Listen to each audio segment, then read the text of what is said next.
जाता हुआ मॉनसून इतना रुलाएगा, इसका अंदाजा हैदराबाद के लोगों को नहीं था। मूसी नदी पानी से लबालब है। बाढ़ निचले शहरी इलाकों के लिए खतरे का सबब बन रही है। खासकर मूसाराम बाग और आसपास के क्षेत्रों में काफी ज्यादा पानी जमा है। बहुत सारे लोग परेशान हैं, घरों में कैद हैं।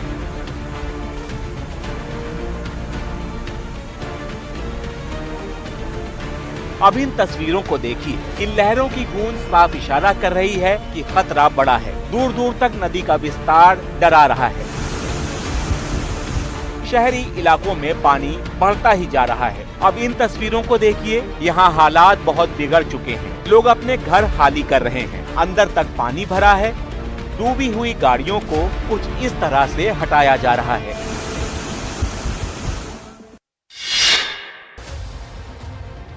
एरिज़ोना में जगह जगह इसी तरह के हालात हैं। बाढ़ ने सब कुछ ढक लिया है।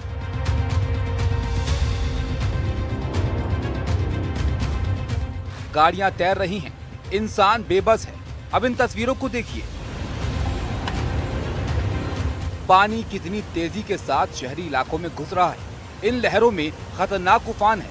उस पर बारिश लगातार हो रही है। रह रहकर बिजली भी चमक रही है। मकान और गाड़ियां डूबे हुए नजर आ रहे हैं। इस पेट्रोल पंप का हाल देखिए। यहाँ पानी ही पानी है। सारा काम रुका पड़ा है। न पेट्रोल डीजल देने वाले दिख रहे हैं और न ही खरीदने वाले। पेट्रोल पंप के दूसरी तरफ भी सारा सिस्टम बिगड़ा पड़ा है। जिंदगी थम सी गई है। मौसम विभाग ने कई जगह अचानक बाढ़ की चेतावनी जारी की है।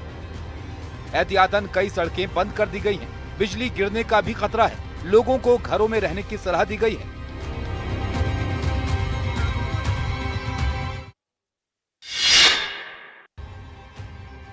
भूकंप की तीव्रता 5.6 थी। घरों की दीवारें इस तरह हिल रही थी जैसे गिर ही जाएंगी। झूमर और दूसरे सामान भी हिल रहे थे।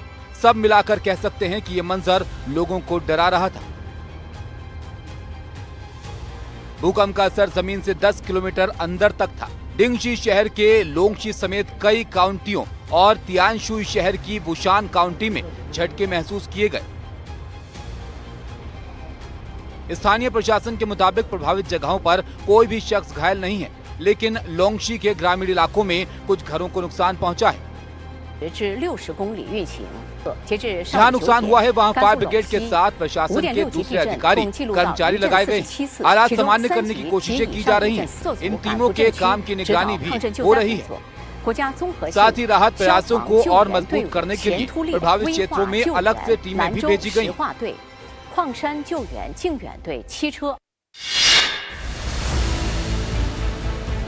कैलिफोर्निया के सैन फ्रांसिस्को में दिन दहाड़े हुई इस लूट की तस्वीरें ने लोगों को दंग कर दिया है।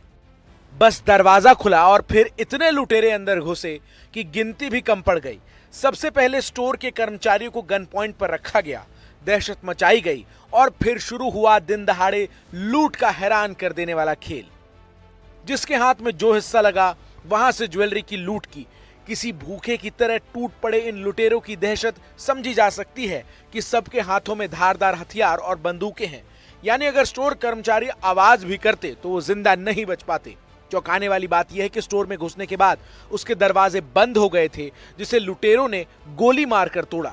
लूट की दो तरह की तस्वीरें सामने आई है। जरा देखिए कैसे लूट करने के बाद ये लुटेरे बड़े आराम से अपनी कार में सवार होकर फरार हो गए। 6 कारों में सवार 24 लुटेरों की इस करतूत का वीडियो अब तेजी से वायरल हो रहा है।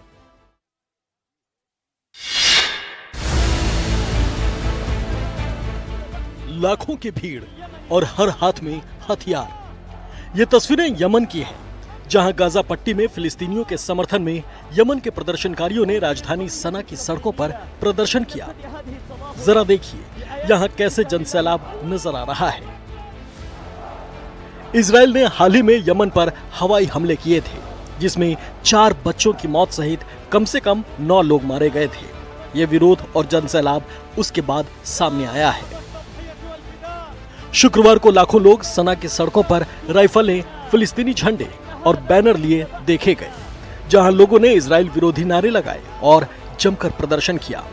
ईरान समर्थित हूतियों का कहना है कि वे गाजा पट्टी में हमास और फिलिस्तीनियों का समर्थन कर रहे हैं।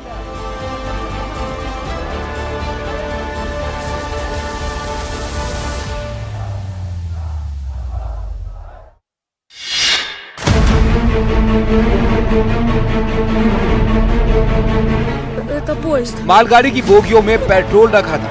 यही वजह है कि हादसे के बाद आग भड़क गई। ऊंची ऊंची लपटें उठ रही थी।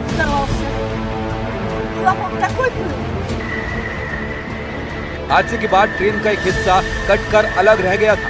आगे की जो बोगियां पटरी से उतरी थी उनमें आग भड़क रही थी। इस आग पर काबू पाना आसान नहीं था। बड़ी संख्या में दमकल विभाग के कर्मचारी हालात पर काबू पाने के लिए जूझते रहे। ये खतरों का सामना कर अपने फर्ज को अंजाम देने में जुटे थे। कुछ ट्रेन की बोगियों में चढ़कर आग बुझाते हुए नजर आए। Это поезд. फायर फाइटर्स की कोशिशों के बाद आग पर काबू पाया गया। इसके बाद रेलवे की टीम उतरी, पटरियों को दुरुस्त कर गाड़ियों की आवाजाही सुनिश्चित की गई। गुरुग्राम में तूफानी रफ्तार से भागती थार एसयूवी, इसमें सवार 6 लड़के लड़कियों को नहीं पता था कि मौत उनका पीछा कर रही है। तभी हाईवे से एग्जिट करते समय थार डिवाइडर से टकराई और फिर पलट गई। हादसा इतना भयानक था कि थार के परखच्चे उड़ गए और कार में सवार 5 लोगों की मौके पर ही मौत हो गई। एक शख्स गंभीर रूप से घायल है, जिसका इलाज मेदांता में जारी है। टोटल 6 लोग इंसिडेंट में थे। 6 में से 5 लोगों की मृत्यु हो चुकी है और एक जो अन्य है वो हॉस्पिटलाइज है। तो फिलहाल कोई ऐसा हम बिल्कुल स्पेसिफिक तौर पर आपको नहीं कह सकते हैं। तो जैसे ही घायल की स्टेटमेंट रिकॉर्ड होगी और पुलिस की जो इन्वेस्टिगेशन वो आगे बढ़ेगी। हादसे में मारे गए 5 युवाओं में से 4 की पहचान हो चुकी है। 3 यूपी के और 1 हरियाणा का रहने वाला था। मरने वालों में रायबरेली के जज की बेटी प्रतिष्ठा भी है। सभी के हाथों में बार का बैंड लगा हुआ है। कुछ ही पलों के रोमांच ने 5 परिवारों की खुशियां हमेशा के लिए छीन ली। मंगोलपुरी के इसी स्कूल के बाहर ऐसी वारदात हुई जिससे पूरे इलाके में दहशत फैल गई। 15 साल का व्योम जैसे ही परीक्षा देकर स्कूल से निकला, पहले से वहां मौजूद लड़कों ने उस पर हमला कर दिया। उसको बेरहमी से पीटा गया। गंभीर तौर पर घायल हुए व्योम को अस्पताल में ले जाया गया, लेकिन डॉक्टर उसे बचा नहीं सके। ये बता कि उसकी लड़ाई बड़ाई हो गई है। कुछ तो स्कूल के बच्चे थे, कुछ बाहर के लड़के आगे उसके साथ मार पिटाई करी है। मारते मारते ये हुआ कि उसकी जान निकल गई। व्योम के परिवार का आरोप है कि उसका स्कूल के कुछ छात्रों से झगड़ा हुआ था। इसके बाद बाहर से लड़कों को बुलाकर व्योम को मारा पीटा गया। मैं तो उन्हें किसी को जानता नहीं सर, लेकिन सर मैं बस इतने कहूँगा, मेरे भाई को इतनी गंदी तरह हमारा बेरहम मौत दी गई है। सर मेरे को भी हमारे घर वालों को इंसाफ मिलना चाहिए। और सर मैं भी उसी स्कूल में पढ़ता हूँ, क्या कल को ये घटना मेरे साथ भी हो सकती है। इस वारदात से मंगोलपुरी के लोगों में आक्रोश है। उन्होंने पुलिस प्रशासन के खिलाफ जमकर नारेबाजी भी की है।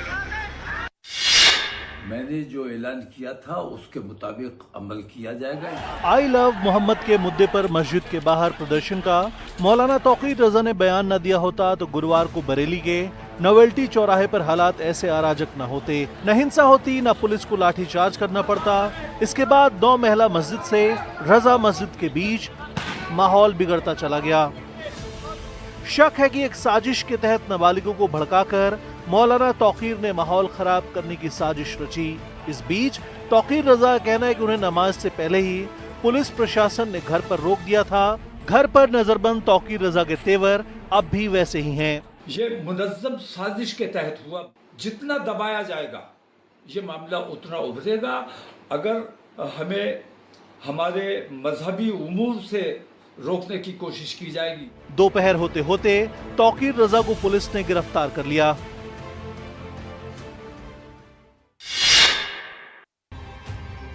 बरेली के इस पूरे इलाके में आज तनाव भरी शांति है। कल जुमे की नमाज के बाद हुई हिंसा के निशान आज भी आसपास दिख रहे हैं। कानून व्यवस्था बनाए रखने के लिए पुलिस की भारी तैनाती की गई है। इस बीच हिंसा के आरोपियों की धरपकड़ जारी है। पुलिस को हिंसा के पीछे साजिश की आशंका है। लगातार धार्मिक प्रतिनिधियों से संपर्क कर रहे हैं और ये पहले से प्री प्लान्ड वे में किया गया है।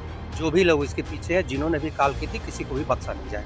कई स्थानीय लोगों को अब भी समझ नहीं आ रहा है कि शांति से हुई नमाज के बाद हिंसा कैसे शुरू हो गई। सैकड़ों के साथ लोग थे, चीखा पुकारी नारे लगा रहे थे, फिर आगे बढ़ने की कोशिश कर रहे थे तो पुलिस ने लाठीचार्ज करा। आराम से शांतिपूर्ण प्रदर्शन हो रहा था। अब अचानक पता नहीं क्या हुआ, एकदम अचानक से भगदड़ मच गई। इस बीच हिंसा के सिलसिले में जिन लोगों को हिरासत में लिया गया, उनके कई परिजन बरेली में थाने के बाहर मौजूद हैं और उनकी बेगुनाही की दलील दे रहे हैं। सुल्तानपुर के अलीगंज बाजार में कुछ मुस्लिम युवकों ने अचानक आई लव मोहम्मद के पोस्टर के साथ जुलूस निकाल दिया। इसकी खबर जैसे ही कोतवाली पहुंची, पुलिस हरकत में आई और लोगों को खदेड़ दिया। पुलिस ने 2 लोगों को हिरासत में भी लिया।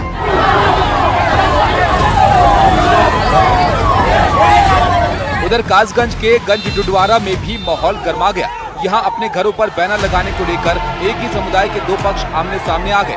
बैनर हटाए जाने के विरोध में कुछ लोगों ने सड़क पर जाम कर दिया और जमकर नारेबाजी की। सूचना मिलते ही भारी पुलिस मौके पर पहुंची और लोगों को समझाकर जाम खुलवाया गया। इलाके में सुरक्षा बढ़ा दी गई। वहीं पश्चिमी यूपी के बागपत में भी बवाल हुआ। मुस्लिम समुदाय के लोगों ने बिना अनुमति के जुलूस निकाला और जमकर नारेबाजी की। जब पुलिस ने इन्हें रोकने की कोशिश की तो नोकझोंक भी हुई। पुलिस ने यहाँ भी कई लोगों को हिरासत में ले लिया।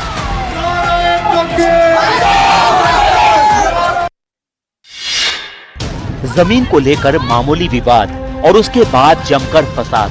मारपीट की ये तस्वीरें मध्य प्रदेश के ग्वालियर की हैं, जो सोशल मीडिया पर वायरल हो रही हैं। वीडियो में दोनों पक्ष एक दूसरे पर लाठी डंडे बरसाते दिखाई दे रहे हैं। मारपीट की ये वारदात घाटी गांव इलाके के जखोदी गांव में हुई, जहां 150 बीघा सरकारी चारागाह की जमीन पर कब्जे को लेकर गांव के 2 पक्ष आमने सामने आ गए। दोनों पक्षों के बीच हुई कहासुनी मारपीट में तब्दील हो गई। मारपीट का जो वीडियो सामने आया, उसमें दोनों पक्ष एक दूसरे पर लाठियां बरसाते दिखाई दिए। बताया गया कि इस दौरान एक पक्ष ने ट्रैक्टर से दूसरे पक्ष को कुचलने की कोशिश की, तो दूसरे पक्ष के लोगों ने पत्थर मारकर उन्हें खदेड़ दिया। वारदात की जानकारी मिलने पर मौके पर पहुंची पुलिस ने दोनों पक्षों को थाने में ले जाकर मामला शांत कराया। फिलहाल खाकी अमले ने एफआईआर दर्ज कर ली है। शिवपुरी जिला मुख्यालय से 50 किलोमीटर दूर करेरा तहसील की ये तस्वीरें बताती हैं कि खाद्य संकट कितना गहरा है। खाद के टोकन के लिए यहाँ अफरा तफरी का माहौल है। सुबह होते ही पुरुष और महिला किसान स्थायी वितरण केंद्र पर कतारों में खड़े हो गए। कड़ी धूप शुरू होते ही उनकी परेशानी और बढ़ गई, लेकिन पानी और टेंट तंबू जैसी कोई प्रशासनिक व्यवस्था नजर नहीं आई। तस्वीरों में महिलाएं खाद वितरण केंद्र की खिड़की पर एक के ऊपर एक चढ़कर टोकन के लिए जद्दोजहद कर रही हैं और एक दूसरे से धक्का मुक्की कर रही हैं। इन महिला किसानों के चेहरे पर हताशा और गुस्सा साफ दिखाई दे रहा है। वहीं प्रशासन ने खाद सेंटर पर टेंट और पानी की व्यवस्था होने का दावा किया, लेकिन किसानों पर टेंट फाड़ने का आरोप लगाया। प्रशासन चाहे जो दावा करे, लेकिन शिवपुरी की इन तस्वीरों ने प्रशासनिक अव्यवस्था की पोल खोल कर रख दी है। 1, 2, 3 और 4 लूट में नाकामी के बाद लुटेरे ने यहां 4 गोलियां कारोबारी पर फायर करने की कोशिश की है। ये तस्वीरें बता रही हैं कि ग्वालियर में बदमाशों के हौसले कितने बुलंद हैं और ये कितने बेखौफ होकर लूट की वारदात को अंजाम देने पहुंच जाते हैं, और नाकामी अगर हुई तो किसी की जान लेने से भी नहीं चूकते। इस वारदात में गनीमत इस बात की है कि लुटेरे का हर बार गलत साबित हुआ और मिसफायर की वजह से कारोबारी की जान बच गई, नहीं तो यहाँ मौत होनी तय थी। नकाबपोश बदमाश की कोशिश दुकान में रखे कैश को लूटने की थी, पर दुकानदार के विरोध से तिलमिलाए लुटेरे ने कट्टा तान दिया और फिर उसने 1-2 नहीं बल्कि 4 बार प्रयास किया, पर जब कट्टे से गोली नहीं निकली तो बदमाश ने भागकर जान बचाना ही बेहतर समझा। कारोबारी की किस्मत ने साथ दिया तो जान बच गई, पर सरेआम बदमाशों का ऐसा आतंक आखिर मध्य प्रदेश में क्या कानून व्यवस्था पर सवाल खड़े नहीं करता है? महिला जिस शख्स पर नंबर निकालने और फिर मैसेज करने का आरोप लगा रही है, वो कोई और नहीं बल्कि हरियाणा पुलिस का ही एक कांस्टेबल है। पहले आप सुन लीजिए कि कांस्टेबल ने महिला को क्या मैसेज किया। मैंने उसको ऐड किया एंड आई टेक्स्टेड हिम कि आप कौन हो और मुझे क्यों मैसेज कर रहे हो। टू विच ही रिप्लाइड कि मैं पीसीआर में बैठा हुआ पुलिस वाला हूँ, आप मेरे आगे से निकले, देखते ही आप मुझे बहुत अच्छे लगे, इसलिए मैंने आपकी गाड़ी के नंबर से आपकी पर्सनल डिटेल्स निकाली, आपका इंस्टाग्राम ढूंढा, and because I couldn't message you, मैंने आपकी रील पे कमेंट किया। And he didn't stop there, he started texting me rubbish उसके बाद कि आप बहुत सुंदर हो, आप इतने साल के दिखते नहीं हो, मुझसे 2 साल बड़े दिखते हो, मुझे आपसे दोस्ती करनी है, मेरी कोई फीमेल फ्रेंड नहीं है, ब्ला ब्ला ब्ला, इस तरह के फालतू मैसेजेस। पूरे वीडियो में पीड़िता ने पुलिसकर्मी के फर्जी चैट आईडी और बातचीत के स्क्रीनशॉट भी दिखाए। मामले की तूल पकड़ने के बाद पुलिस ने आरोपी पीसीआर पर तैनात सिपाही को निलंबित कर दिया और जांच शुरू कर दी। बड़ा सवाल ये है कि जब खुद पुलिसकर्मी ही महिलाओं का पीछा कर इस तरह की हरकत करेंगे तो महिलाएं अपनी सुरक्षा को लेकर भरोसा कैसे करेंगी। Bureau report, NDTV India. पहले बहस हुई, फिर गर्मा गर्मी बढ़ी और देखते ही देखते बात तू तड़ाक तक पहुंच गई। अमरोहा में नगरपालिका बोर्ड की बैठक में जमकर बहस हुई, पर यह बहस यहीं नहीं रुकी। पहले थप्पड़ों की बरसात हुई और फिर कुर्सी से हमले का प्रयास किया गया। सभासदों का आरोप है कि कार्यवाही खत्म होने से पहले ही चेयरमैन के पति ने रजिस्टर छीन ली थी और इसी बात को लेकर चेयरमैन राजेंद्री से सभासद अंशु चौधरी और कपिल का विवाद हो गया। विवाद अभी तक मुंह जुबानी ही हो रहा था, पर चेयरमैन पति पूर्व विधायक हरपाल सिंह बीच में आ गए। इस पर सभासद अंशु चौधरी और चेयरमैन के पति और बीजेपी के पूर्व विधायक हरपाल सिंह के बीच जमकर तीखी नोकझोंक हुई और फिर जो विवाद हुआ उसकी तस्वीर आपके सामने है। सभासदों ने बताया कि मीटिंग कैंसिल होने पर बवाल शुरू हुआ था। जानकारी मिलने के बाद पुलिस ने पूर्व विधायक के खिलाफ मुकदमा दर्ज कर लिया है। चलने में असमर्थ और बंधे हुए हाथों के साथ पुलिस की भारी मौजूदगी में ये वो आरोपी हैं जिन पर गांधीनगर में दंगा भड़काने और फैलाने का आरोप है। यहाँ 1-2 नहीं बल्कि 66 लोग एक साथ बांधकर सड़कों पर घुमाए गए और उनसे पूछा गया कि आखिर हिंसा कैसे हुई। दहेगाम इलाके में गरबे के दौरान 2 कौम के बीच कहासुनी के बाद जो हिंसा हुई, ये सभी उसी हिंसा के आरोपी हैं जिन्हें पुलिस ने रिकंस्ट्रक्शन के लिए इलाके में घुमाया। कुछ दिन पहले गांधीनगर में हुई हिंसा के बाद भारी तनाव है और स्थिति को देखते हुए बाजार को बंद रखा गया है। व्यापारियों के मुताबिक पिछले 2 दिन से मार्केट में दुकानें बंद हैं। फिलहाल इलाके में माहौल तनावपूर्ण देखते हुए बड़ी तादाद में पुलिस को तैनात किया गया है। पुलिस का कहना है कि गिरफ्तार किए गए 66 आरोपियों में से 5 को रिमांड पर रखा गया है। अदालत ने 61 आरोपियों को न्यायिक हिरासत में भेजा है।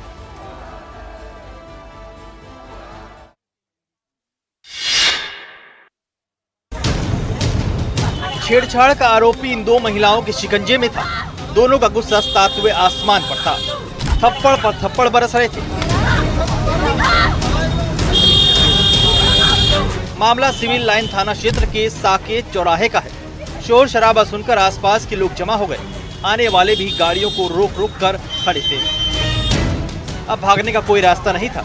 आरोपी अपनी हरकत की सजा भुगत रहा था।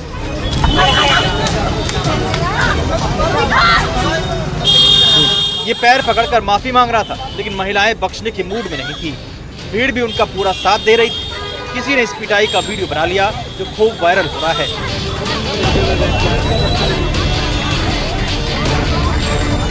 ये नहीं पता चला कि आरोपी पुलिस के हाथों सौंपा गया कि नहीं, लेकिन इतना तय है कि उसे उसके किए की सजा भरपूर मिली। ये सबक जिंदगी भर याद रखना चाहिए।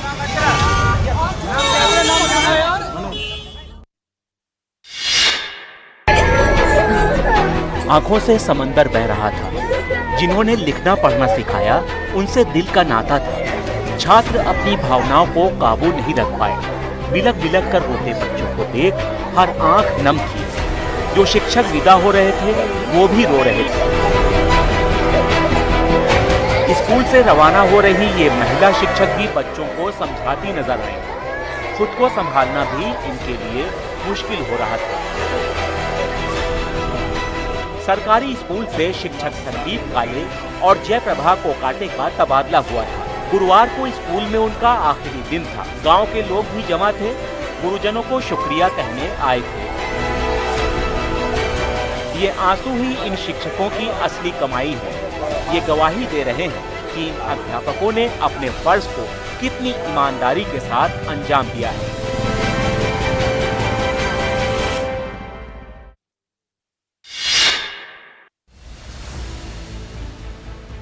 देश भर में आवारा आतंक की ये तस्वीरें दंग करने वाली है।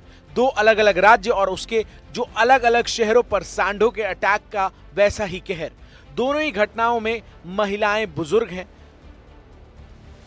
जरा सोचिए सांड के इस हमले के बाद उनकी क्या हालत हुई होगी। गौर करने वाली बात यह कि दोनों ही महिलाएं अकेली थी और सांड ने उन पर ऐसा हमला किया कि उनकी जान जाते जाते बची। उत्तर प्रदेश के झांसी में इन दिनों आवारा जानवरों का आतंक लगातार बना हुआ है। इस हमले में महिला बुरी तरह घायल हो गई है। वहीं जोधपुर की घटना में भी सांड के हमले में महिला की सिर पर गहरी चोट आई है। दोनों ही तस्वीरें सीसीटीवी में कैद हो गई है जो अब वायरल हो रही हैं। पर सवाल ये जरूरी है कि आखिर इस आवारा आतंक से निजात कब मिलेगी और कब इन हमलों पर रोक लगेगी।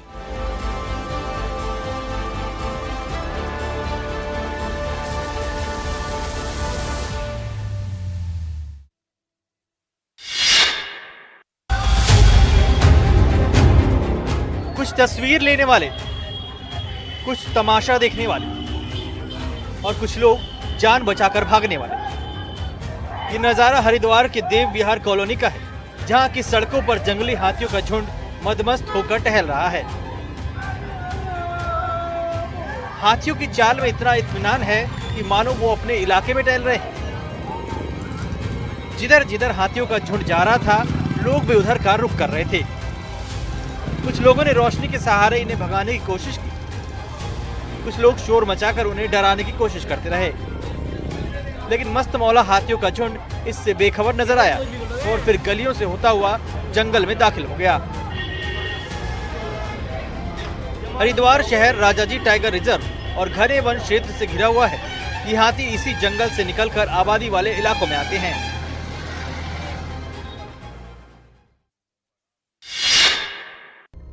रामपुर में यूपी पुलिस की बड़ी कार्रवाई। गोरखपुर के छात्र दीपक गुप्ता की हत्या के मुख्य आरोपी जुबैर उर्फ कालिया को ढेर किया। जुबैर हत्या के साथ गौकशी के कई मामलों में वांटेड था। इस एनकाउंटर पर दीपक के परिजनों ने कहा कि हमें खुशी तभी मिलेगी जब सभी पशु तस्करों के घर पर बुलडोजर चलेगा। उधर सीतापुर में मिशन शक्ति अभियान के तहत पुलिस ने एक बड़ी सफलता हासिल की है। 25,000 के इनामी बदमाश शमशेर को पुलिस ने पैर में गोली मारकर गिरफ्तार कर लिया। चेन स्नैचिंग और लूटपाट में माहिर ये अपराधी लखनऊ, बाराबंकी समेत कई जिलों में वांटेड था। इस एनकाउंटर की खास बात ये रही कि इसमें महिला पुलिस कर्मियों की भूमिका अहम रही। वहीं कानपुर में जादू टोना गैंग के नाम से आतंक मचा रहे 2 शातिर लुटेरों को पुलिस ने मुठभेड़ में गोली मारकर दबोच लिया। गुल्लू उर्फ आफताब और मोहम्मद दानिश नाम के लुटेरे साधु बनकर भोली भाली महिलाओं को जादू टोना या वशीकरण का डर दिखाकर उनके जेवरात और नकदी लूट लेते थे। 50 रुपए के नोटों से लेकर 500 रुपए के नोटों तक हर बड़े छोटे नोट से यहाँ सजावट की गई है। ऐसा लग रहा है जैसे दीवारों पर नोटों के पेड़ लगे हैं और नोट उनसे लटक रहे हैं। मंदिर के अंदर नोटों से सिर्फ साज सज्जा ही नहीं की गई है, बल्कि मंदिर में विराजमान देवी को महालक्ष्मी देवी के रूप को भी नोटों की माला से सजाया गया है। बताया जा रहा है कि पूरे डेकोरेशन में 4 करोड़ 42 लाख रुपए के नोटों का प्रयोग किया गया है, जिसमें 50 रुपए, 100 रुपए, 200 रुपए और 500 रुपए के नोटों का इस्तेमाल किया गया है। वहीं कहीं कहीं पर 50 रुपए के छोटे नोटों का भी प्रयोग दिखाई दे रहा है। अमलापुरम में नवरात्रि उत्सव धूमधाम से मनाया जा रहा है और उत्सव के दौरान एक हिस्से के रूप में 5वें दिन सुबह से ही बड़ी संख्या में भक्त मंदिर में उमड़े और पूजा अर्चना की और तीर्थ प्रसाद ग्रहण किया और साथ ही इन अनोखे सजावट को अपने अपने फोन के कैमरे में कैद किया।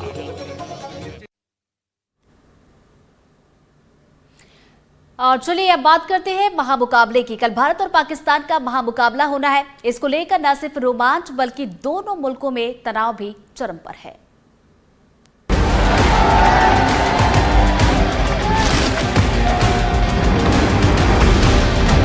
पाकिस्तान पर भारत की दोहरी मार। पहले ऑपरेशन सिंदूर में ढेर, अब क्रिकेट के मैदान में तार तार। पहले पाकिस्तान में घुसकर पहलगाम आतंकी हमले का बदला, आतंकियों के ठिकाने नेस्तनाबूद, पाकिस्तान के कई एयरबेस तबाह। और अब क्रिकेट के मैदान पर पाकिस्तान से बदला। एशिया कप में दोनों देशों के बीच भिड़ंत। पहले मैच में भारत के आगे पस्त पाकिस्तान, दूसरे मैच में भी चारों खाने चित पाकिस्तान। बीते 15 दिनों में ये महामुकाबला तीसरी बार होने जा रहा है। दुनिया भर में इसको लेकर रोमांच है, लेकिन इस बार ये रोमांच खेल के दायरे से बहुत आगे का है। मानो ये मैदान जंग का मैदान हो। लिहाजा 28 सितंबर को एशिया कप के फाइनल में भारत पाकिस्तान की टक्कर पर सबकी निगाहें टिकी हैं।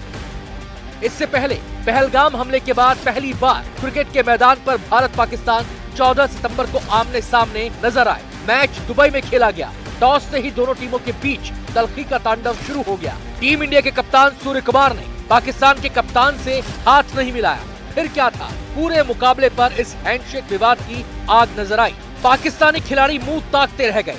भारतीय टीम का मैसेज क्लियर था, पहलगाम के जख्म ताजा है। क्यों